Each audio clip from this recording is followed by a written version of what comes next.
기도하겠습니다. 사랑이 많으신 하나님 아버지, 우리 찬양대가 내 모든 것을 주께 드리길 소망하며 하나님 앞에 찬양 올려드렸습니다. 이 찬양의 가사가 우리 찬양대원들의 삶의 고백이 되게 하시고 우리 모든 성도님들의 고백이 되게 해 주옵소서. 이 시간 말씀 듣습니다. 말씀 가운데 함께하여 주시되 하나님 우리의 마음을 기경하여 주셔서 옥토와 같이 되게 하시고 그 말씀을 아멘으로 받고 힘들고 어려워도 그 말씀대로 살아갈 수 있는 복을 허락하여 주옵소서.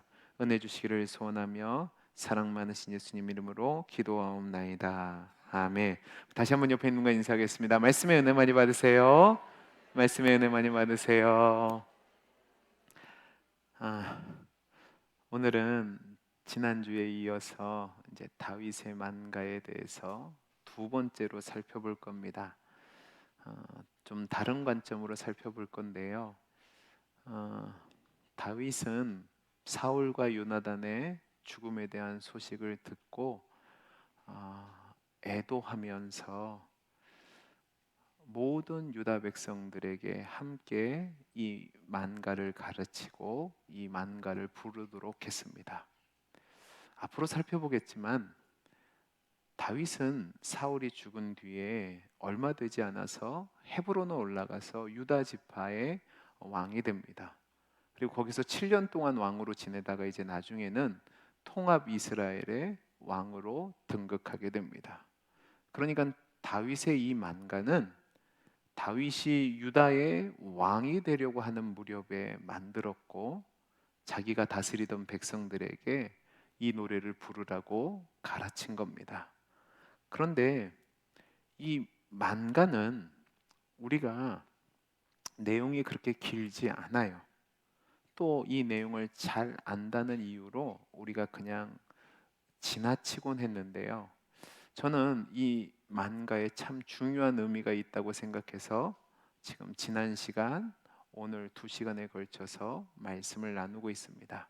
저는 오늘은 특별히 이 다윗의 애가 다윗의 만가를 통해서 하나님을 믿지 않는 사람들에게는 없는, 그러니까 하나님께서 하나님을 믿는 하나님의 사람들에게 내리는 성품,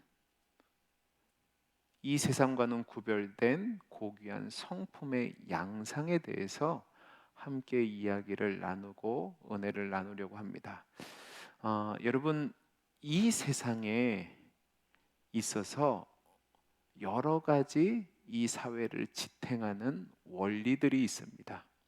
이 세상을 살아가는 방식이기도 한데 그 방식 중에 유대인의 율법, 그러니까 하나님이 주신 모세오경에 나타난 율법 중에도 중요한 원리로 나타나는 것이 있는데 그것은 무엇이냐면 이에는 이, 눈에는 눈입니다.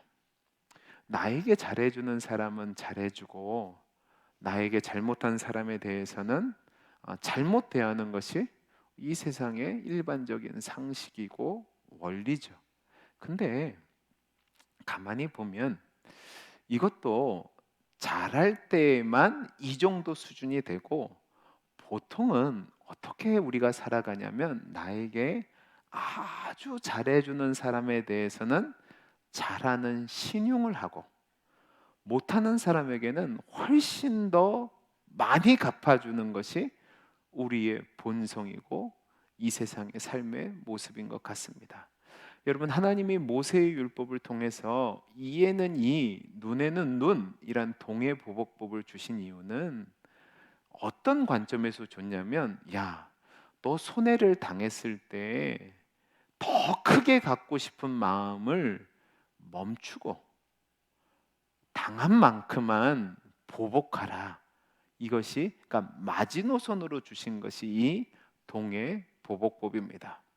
근데 오늘 본문을 보면 다윗은 이러한 인간적인 면에서 상식을 뛰어넘는 위대한 하나님의 사람의 모습을 보입니다. 그 모습이 뭐냐면 자신을 죽이려고 했던 원수예요. 그리고 자신에게 있어서 가장 큰 대적이었던 사울의 죽음 앞에 그는 사울을 원수로 생각하고 원수를 갚으려 하지 않고 오히려 더 그를 높이고 인정하고 슬퍼하고 있다는 사실입니다. 여러분, 우리가 잘 아는 것처럼 다윗은 이 사울 때문에 참 오랜 기간 동안 어려움을 당했습니다. 사울의 죽음의 위협을 피하기 위해서 황무지로 가기도 했고 굴에 숨기도 했고 험한 곳을 떠돌아다니기도 했습니다. 그리고 결국은 어떻게 되냐면 이스라엘 땅에 있으면 이렇게 도망다니다가 결국은 사울의 손에 죽음을 당할까 봐 이스라엘의 원수가 되었던 블레셋 사람들의 지역에 들어가서 자신의 몸을 의탁합니다. 그리고 그 의탁한 곳이 어디냐면 블레셋 가드예요. 여러분, 이게 인간적으로 볼 때 다윗의 입장에서는 얼마나 비참한 일이었는지를 우리가 생각해야 됩니다. 여러분, 이 가드라는 곳이 어떤 곳이냐면 다윗이 이스라엘의 영웅으로 등극하는 장면이 나옵니다. 그게 뭐냐면 블레셋의 장수였던 골리앗을 물리치는 거죠. 근데 그 골리앗의 고향이 이 가드입니다. 그러니까 자신의 생명을 연명하기 위해서 자신의 부하 장수들과 함께 이 가드라는 곳에 가서 자신을 의탁할 때에 여러분 얼마나 수치스럽고 자괴감이 들었을까요? 근데 여러분, 이것을 우리가 잘 생각해야 되는 게 그 이전에 다윗은 충분히 사울을 죽일 수 있는 기회가 있었습니다. 그런데 그를 죽이지 않고 그에게 자유를 주었을 뿐만 아니라 아무런 흔적도 없이 지나가려고 노력을 합니다. 이런 다윗의 모습에 사울이 정신이 돌아왔을 때는 소리 높여 울기도 하고 야, 내가 잘못했다, 용서를 빌기도 했지만 얼마 지나지 않아서 다시 악령에 사로잡혀서 욕심과 시기와 질투에 눈이 멀어서 자기를 죽이려고 하니까 다윗은 실력이 없어서도 아니고 능력이 없어서도 아니라 분명히 자신이 사울을 죽이고 자신의 수하들과 함께 쿠데타를 일으켜서 왕위를 차지할 수 있었는데도 그렇게 하지 않고 사울은 풀어주고 자신은 도망 다닌단 말입니다. 왜 이렇게 했을까를 우리가 이제 생각해야 되는 거예요. 여러분, 다윗이 도망을 다니면서 여러 개의 시를 지었는데 그 중에 하나가 시편 56편입니다. 이 시편 56편은 언제 지었냐면 다윗이 아직 블레셋에 망명하기 전에 사울이 자신들의 부하를 풀어서 다윗을 죽이려고 다윗의 집까지 보냅니다. 그때 죽음의 위협에 있었을 때 사울의 딸이자 다윗의 아내였던 미갈이 거짓으로 군인들을 속이고 다윗을 창문에 달아내어서 살려주고 도망하게 되었을 때 지은 시가 이 시편 56편인데 우리 1절에서 10절까지 말씀만 저와 여러분들이 한번 교독해 보겠습니다. 하나님이여 내게 은혜를 베푸소서. 사람의 나를 삼키려고 종일 치며 압제하나이다. 내 원수가 종일 나를 삼키려 하며 나를 교만하게 치는 자들이 많사오니 내가 두려워하는 날에는 내가 주를 의지하리이다. 내가 하나님을 의지하고 그 말씀을 찬송하올지라. 내가 하나님을 의지하였은즉 두려워하지 아니하리니 혈육을 가진 사람이 내게 어찌하리이까. 그들이 종일 내 말을 곡해하며 나를 치는 그들의 모든 생각은 사악이라. 그들이 내 생명을 엿보았던 것 같이 또 모여 숨어 내 발자취를 지켜보나이다. 그들이 악을 행하고야 안전하오리이까. 하나님이여 분노하사 뭇 백성을 낮추소서. 나의 유리함을 주께서 계수하셨사오니 나의 눈물을 주의 병에 담으소서. 이것이 주의 책에 기록되지 아니하였나이까. 내가 아뢰는 날에 내 원수들이 물러가리니 이것으로 하나님이 내 편이심을 내가 아나이다. 내가 하나님을 의지하여 그의 말씀을 찬송하며 여호와를 의지하여 그의 말씀을 찬송하리이다. 자, 보세요. 이 시를 보면 원수가 하루 종일 나를 치며 압제하며 삼키려 하기 때문에 내가 두려워한다라고 말합니다. 그들이 내 생명을 엿보고 있고 내 발자취를 지켜보면서 나를 죽이려 하기에 나는 억울하게 도망다니는 신세이고, 그 신세가 너무 처량해서 눈물이 마르지 않아서 눈물을 병에 가둘 정도가 됐다고 얘기합니다. 그러면서 다윗이 뭐라고 얘기하냐면, 그러나 내가 하나님을 의지하니까 하나님 내 기도를 들으시고 내 원한을 갚아달랍니다.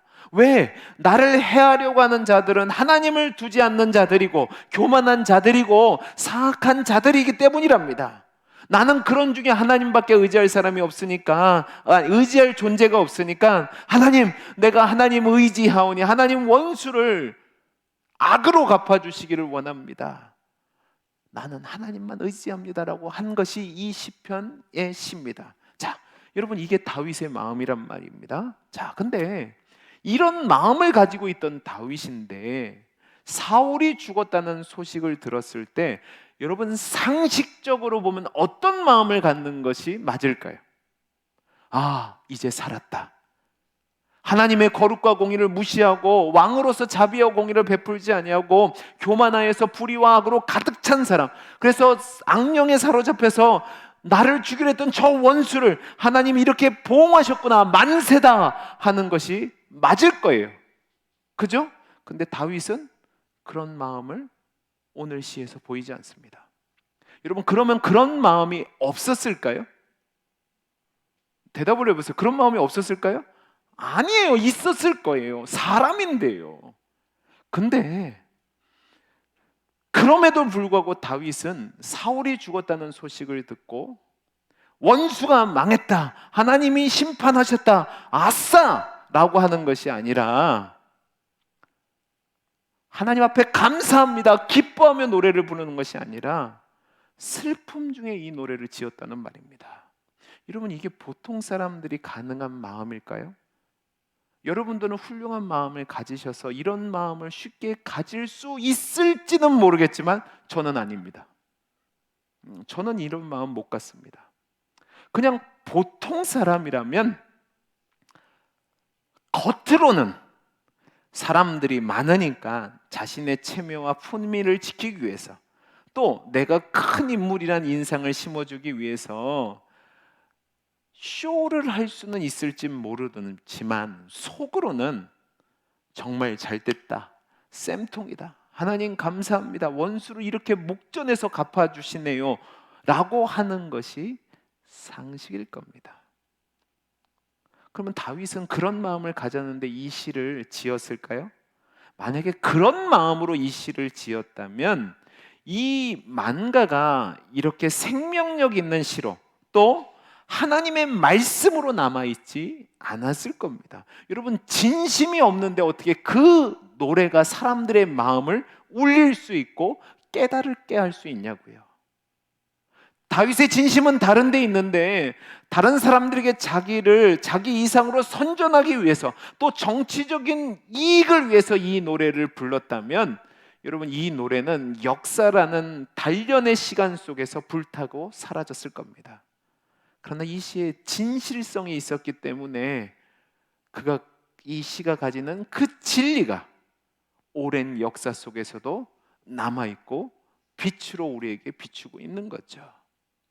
자, 지금 다윗은 이 시를 보면 원수의 죽음에 대해서 기쁘게 여기는 것이 아니라 진정한 슬픔을 가지고 이 시를 짓고 있는데, 제가 지난주에도 얘기했던 것처럼 19절과 25절과 27절을 보면 똑같은 표현을 합니다. 오호라, 두 용사가 엎드려졌도다. 여러분, 이 오호라라는 탄식은 너무 슬프고 아파서 통곡하며 나오는 탄식의 소리가 오호라입니다. 다윗이 이렇게 애통할 수 있었던 이유가 뭘까? 절대로 이 다윗의 모습은 인간 본연의 인간성에서 비롯된 것이 아닙니다.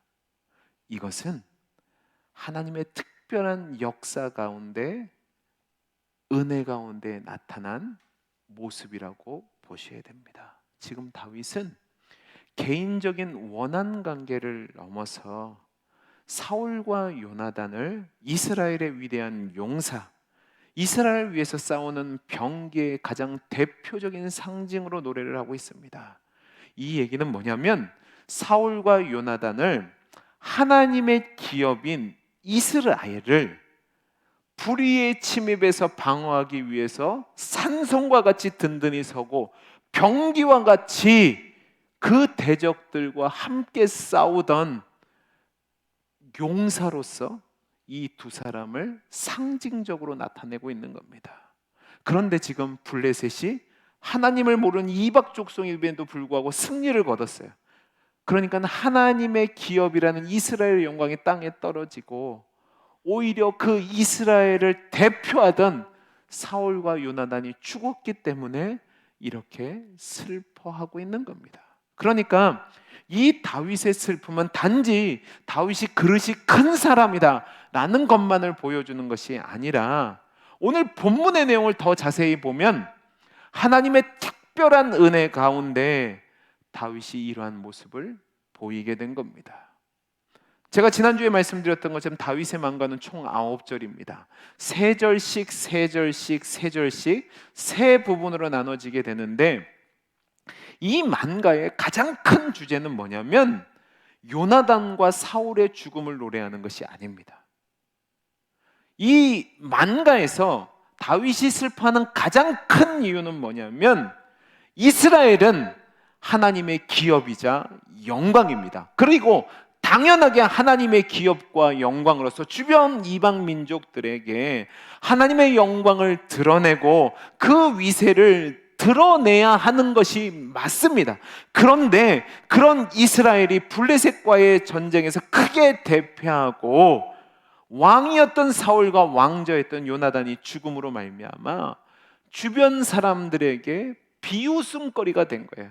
그것은 하나님의 영광을 나타낸 것이 아니라 하나님을 욕되게 한 것이기 때문에 다윗은 큰 슬픔 가운데 이 만가를 시로 지은 겁니다. 여러분, 다윗이 가지고 있던 사상과 다윗이 가지고 있던 신앙에 의하면 이스라엘은 하나님의 백성이고 이스라엘의 모든 통치권은 하나님의 절대 주권 안에 있습니다. 그래서 이스라엘 백성이 하나님의 백성으로서 늘 언제든지 그들의 삶 가운데 하나님의 기업으로서 하나님이 함께 하시는 백성이 어떤 삶의 모습을 나타내는지를 충분히 보임으로 하나님의 영광을 나타내야 되는데 이스라엘의 대표자가 되는 사울과 요나단이 죽었어요. 그것으로 말미암아 이스라엘의 영광이 땅에 떨어지게 되었고 주변 민족들에게 비웃음거리가 됐단 말입니다. 그것은 결국 하나님의 영광이 가리워진 거예요. 그러니까 이렇게 슬퍼하는 겁니다. 그러니까 지금 다윗의 이 슬픔의 만가는 하나님의 기름 부음 받은 자로서 하나님을 사랑하고 자기 민족을 사랑하는 자로서 슬픔을 담은 노래가 되는 겁니다. 이 모습이 오늘 말씀 19절에서 21절까지 아주 명확하게 나옵니다. 우리 같이 한번 읽어보죠. 같이 읽겠습니다. 시작. 내 영광의 산 위에서 죽임을 당하였도다. 오라 두 용사가 엎드려졌도다. 이 일을 가드에게도 알리지 말며 아스글론 거리에도 전파하지 말지어다.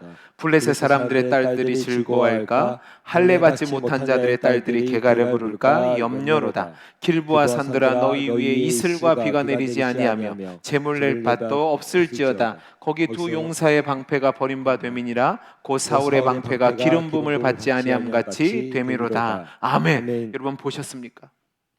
지금 이스라엘의 영광인 두 용사 사울과 요나단이 죽었는데 그것이 하나님을 모르고 할례가 없었던 이방 민족들이었던 그 대적 블레셋 사람들에게 즐거움을 더하게 해준 것에 대해서 그는 분노하고 있습니다. 그러면서 길보아 산을 저주하는 이유는 뭐냐면 길보아 산이 그 용사들을 보호해주지 못한 것에 대한 슬픈 생각으로 길보아 산을 저주하는 겁니다. 여러분, 두 번째 단락도 20절에서 22절까지 말씀인데, 여기서 다윗은 요나단과 사울을 칭송하고 추모하는데, 이 모습을 보면 과거의 원한은 다 잊어버리고 오직 사울의 공적과 훌륭했던 모습만 기억하고 슬퍼합니다. 여기 보면 다윗은 사울과 요나단은 불패의 장수로, 또 싸움에서 물러나지는 용맹한 장수로 기억하고 있고, 이 부자 관계는 생사에서 아름다운 서로 간의 깊은 사랑을 가진 위대한 모습을 가졌다라고 노래합니다. 여러분, 이 노래를 가만히 보면 사울이 늘상 미친 모습을 보이지 않았다는 것을 확인할 수 있습니다. 그는요, 이스라엘의 왕답게 위세도 있었고요, 선한 마음도 있었고, 나라를 지키고 보호하려는 진실한 마음도 있었습니다. 그래서 24절에 나오는 것처럼 백성들로 하여금 풍요로움과 평안함을 누리게 했었습니다. 그러니까 지금 다윗은 개인적인 원한은 뒤로 하고 이스라엘 백성으로서, 사울이 이스라엘의 왕으로서 나라를 지키기 위해서, 백성을 지키기 위해서 자신의 생명을 아깝게 여기지 않고 전쟁에 나가서 용맹스럽게 싸우고 결국은 그 가운데 죽었다는 그 사실을 바른 안목을 가지고 이 만가를 통해서 칭송하고 있는 겁니다. 그리고 이런 마음은 어디에서 왔냐? 하나님께서 이스라엘의 절대 주권자가 되신다는 믿음에서 기인된 겁니다.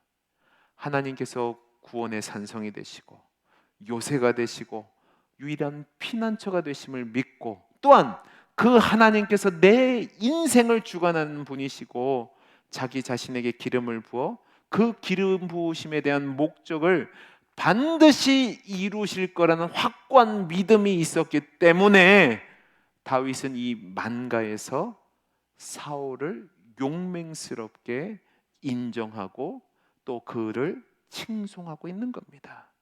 왜? 하나님이 이스라엘의 절대 주권자라면, 절대 통치자라면 그 하나님이 그 하나님의 뜻을 반드시 이루실 거예요. 아무리 사울이 난리를 쳐도 하나님이 그 뜻을 이루시는 데 있어서 머리털 하나까지 하나님이 지키시고 보호하시고 이루실 것을 믿으니까, 그는 사울이 자기 자신을 죽이려 할 때, 자기가 죽일 수 있는 기회가 있었을 때 복수하지 않았습니다. 오히려 사울과 부딪히는 것을 피해서 블레셋으로 도망을 갑니다. 그러니까 다윗이 도망을 간 것은 그가 능력이 없어서라기보다는 하나님께서 내게 허락하신 훈련의 과정이고 삶의 상황이라고 인정하고, 하나님이 기름 부음을 받은 종이 아무리 부족한 모습을 보인다 할지라도 자기가 그 사람을 책임지는 것이 아니라 하나님께서 그의 생사를 책임질 거라는, 하나님께서 결국은 선악간에 심판하실 것이라는 믿음이 있었기 때문에 그는 주를 사랑하며 또 주의 종을 사랑하는 마음으로, 선대한다는 마음으로 블레셋에 망명을 갔던 겁니다. 그리고 그 마음을 가지고 있었기 때문에 사울의 죽음 앞에 내 원한을 표현한 것이 아니라 하나님이 감동 주시니까 하나님 뜻에 따라서 사울을 높이며 이 애가를 부를 수 있었던 거죠. 저는 이것이 저와 여러분이 배워야 될 하나님의 사람의 모습이라고 생각합니다. 사랑하는 성도 여러분, 하나님이 함께하는 사람, 하나님에 대한 풍부한 지식을 가진 사람, 하나님의 영이 늘 유기적으로 역사하며 하나님의 인도하심을 받는 사람은 어떤 일에서든지 내 뜻이 우선되지 않습니다. 하나님의 사람은 늘 하나님의 위대하심과 하나님께서 직접 다스리시고 이끄신다는 걸 알기 때문에 그 하나님에 대한 사랑과 믿음이 깊어지고, 그 깊음 가운데 나타나는 표현 방식은 뭐냐? 늘 하나님이 먼저고 하나님의 거룩한 뜻이 먼저고 하나님이 원하시는 것이 무엇인가가 먼저가 되는 겁니다. 그러니까 다윗이 개인적인 원한을 갚는 것이 먼저가 아니라 하나님이 어떤 하나님이신지를 아는 것이 먼저였고, 그 하나님의 의와 자비와 긍휼이 먼저 드러나야 되고 하나님의 뜻이 먼저 드러나야 된다는 것을 믿었기 때문에 진정으로 아파하며 애통해하며 사랑을 드러냈던 것입니다. 사랑하는 성도 여러분, 저와 여러분은 정말로 하나님이 함께하는 사람이 맞습니까? 아멘이세요? 네. 우리는 우리 안에 성령님을 모시고 사는 임마누엘의 삶을 사는 사람입니다. 그러면 저와 여러분이 정말로 하나님의 영, 성령이 늘 유기적으로 역사하는 삶을 살고 있습니까? 그러면 그것을 무엇으로 증명하시겠습니까? 여러분, 종교 생활로는 증명할 수 없습니다. 무엇으로 증명해내냐 하면 내 삶 속에서 하나님의 사람은 늘 내 뜻이 아니라 하나님의 뜻이 우선되는 삶을 살아내야 되는 겁니다. 내가 처한 상황을 내 유리한 방향으로 이끌기 위해서 하나님을 이용하는 것이 아니라 하나님의 성품과 하나님의 통치가 드러날 수 있도록 나를 쳐서 복종하고 하나님의 거룩한 뜻이 나타나는 삶을 사는 거죠. 사도 바울은 갈라디아서 2장 20절에서 21절에서 이런 모습을 가진 자로서 자신의 모습을 간증합니다. 우리 같이 한번 읽어보죠. 같이 읽겠습니다. 시작. 그리스도와 함께 십자가에 못 박혔나니 그런즉 이제는 내가 사는 것이 아니요 오직 내 안에 그리스도께서 사시는 것이라. 이제 내가 육체 가운데 사는 것은 나를 사랑하사 나를 위하여 자기 자신을 버리신 하나님의 아들을 믿는 믿음 안에서 사는 것이라. 내가 하나님의 은혜를 패하지 아니하노니 만일 의롭게 되는 것이 율법으로 말미암으면 그리스도께서 헛되이 죽으셨느니라. 아멘. 바울이 뭐라고 얘기합니까? 이제 내가 사는 것은 내가 사는 것이 아니라 내 안에 사신 그리스도께서 사신 거라고 얘기합니다. 그리고 그 그리스도는 어떤 분이냐? 나를 사랑하사 나를 위하여 자기 자신을 버리신 은혜와 긍휼이 풍성하신 분이십니다. 그 예수를 믿는다는 것은 그 예수를 보내신 하나님을 믿는다는 것이고, 그 하나님을 믿는다는 것은 하나님의 은혜로 사는 사람이란 뜻입니다. 그러니까 하나님의 은혜를 패하지 않고 삶을 살아가니까 누군가의 약점과 누군가의 아픔과 누군가의 실패를 가지고 정죄하고 비난하고 이익을 삼고 난도질을 하는 것이 아니라 오히려 사랑으로 그를 덮어주고 인정하고 높이는 삶을 사는 겁니다. 그리고 그 삶이 어떤 삶의 모습인지는 우리 예수님이 공생의 사역 가운데 실증적으로 보여주신 장면이 하나 있는데 요한복음 8장 2절에서 11절까지 내용입니다. 우리 같이 한번 읽어보죠. 저랑 여러분이 한 절 교독합니다. 아침에 다시 성전으로 들어오시니 백성이 다 나오는지라 앉으사 그들을 가르치시더니 서기관들과 바리새인들이 음행 중에 잡힌 여자를 끌고 와서 가운데 세우고 예수께 말하되 선생이여 이 여자가 간음하다가 현장에서 잡혔나이다. 모세는 율법에 이러한 여자를 돌로 치라 명하였거니와 선생은 어떻게 말하겠나이까? 그들이 이렇게 말하면 고발할 조건을 얻고자 하여 예수를 시험함이로라. 예수께서 몸을 굽히사 손가락으로 땅에 쓰시니 그들이 묻기를 맞이 아니한지라. 이에 일어나 이르시되 너희 중에 죄 없는 자가 먼저 돌로 치라 하시고 다시 몸을 굽혀 손가락으로 땅에 쓰시니 그들이 이 말씀을 듣고 양심의 가책을 느껴 어른으로 시작하여 젊은이까지 하나씩 하나씩 나가고 오직 예수와 그 가운데 섰는 여자만 남았더라. 예수께서 일어나사 여자 외에 아무도 없는 것을 보시고 이르시되 여자여 너를 고발하던 그들이 어디 있느냐? 너를 정죄한 자가 없느냐? 대답하되 주여 주여 없나이다. 없나이다. 예수께서 예수께서 이르시되 이르시되 나도 너를 정죄하지 아니하노니 가서 다시는 죄를 범하지 말라 하시니라. 아멘. 여러분, 예수님이 명절에 예루살렘에서 가르칠 때에 서기관들과 바리새인들이 예수님을 시험하기 위해서 가늠하다 현장에서 붙잡힌 여인을 잡아옵니다.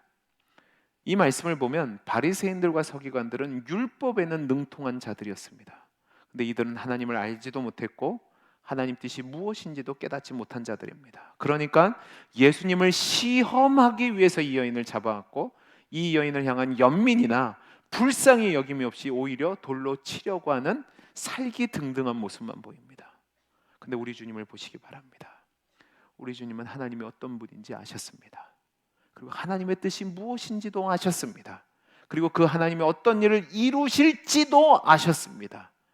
그러니까 주님은 살기등등한 바리새인들과 서기관들과 군중들을 무서워하지 않고 그들의 중심을 향해서 너희 중에 죄 없는 자가 돌로 치라 라고 말씀하셨고, 그들이 양심의 가책을 받고 다 돌아갔어요. 이 여인과 둘만 남았어요.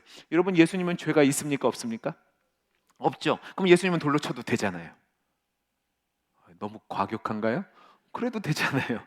근데 예수님은 그러지 않으시고 나도 너를 정죄하지 않겠다. 가서 다시는 죄를 범하지 말라라고 용서하며 이 여인을 보내주십니다. 철저하게 하나님이 보내신 종으로 하나님의 절대 주권을 인정하며 하나님에 대한 완전한 지식을 가지신 분으로서 이 상황 속에서 하나님이라면 어떻게 하실까?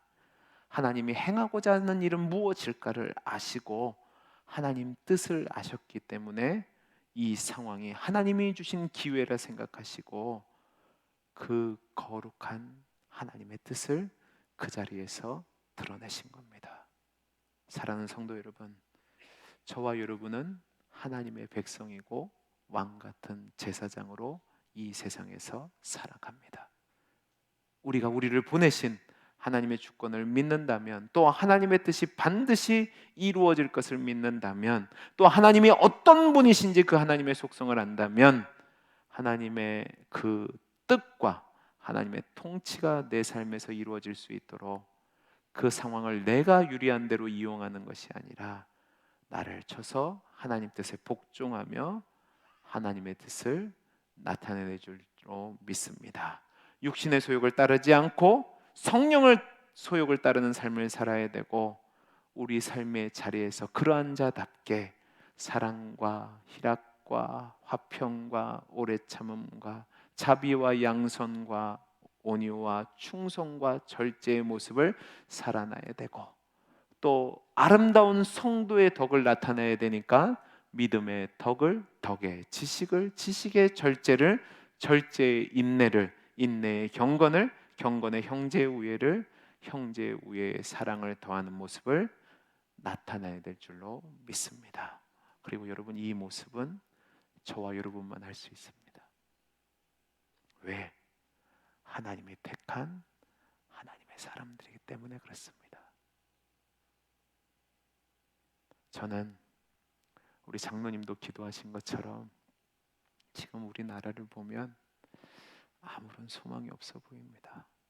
자신의 이익을 위해서 정말 악의 다툼을 하고 있습니다. 그 상황 속에서 우리가 하나님의 백성으로 하나님의 통치를 믿는, 하나님의 절대 주권을 믿는 하나님의 백성으로 살아가는 삶이 무엇일까?